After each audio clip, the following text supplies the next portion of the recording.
Bonjour, bienvenue au salon de la photo sur le stand Nikon. Je vais vous parler aujourd'hui de la gamme des compacts objectifs interchangeables Nikon One. Donc deux boîtiers pour deux usages différents.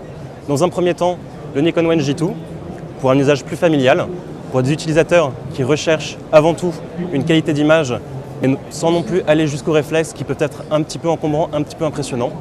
L'avantage, c'est qu'avec cet appareil-là, vous pourrez avoir des effets qu'on aurait avec des réflexes traditionnels. Et cette fois-ci, c'est l'appareil qui vous aidera, qui vous assistera sur vos prises de vue. L'évolution par rapport à son prédécesseur qui était le Nikon One J1, donc on reste sur tout ce qui a fait le succès de son prédécesseur, à savoir son design épuré, très simple et très joli.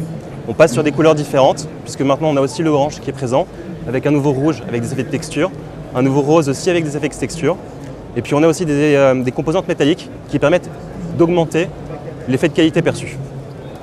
Au-delà de ça, une autre caractéristique supérieure par rapport à son prédécesseur, c'est l'écran, qui ont double la résolution puisqu'on passe sur 921 000 points maintenant.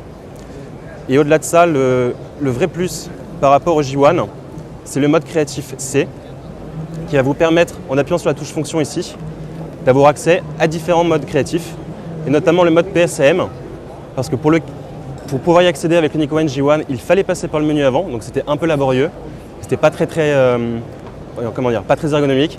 L'avantage, c'est que maintenant on y accède directement. De la même manière, on peut avoir accès à des modes créatifs qui sont déjà sur les Coolpix et sur certains réflexes, et ce n'était pas le cas avant sur la gamme Nikon One.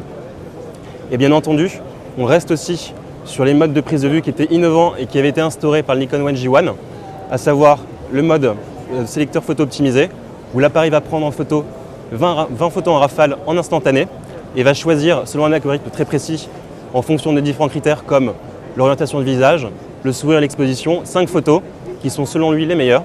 Et sur ces 5 photos, il va en sélectionner une. Après, libre à vous de rentrer sur ces 5 photos-là et de sélectionner celle qui vous paraît la meilleure.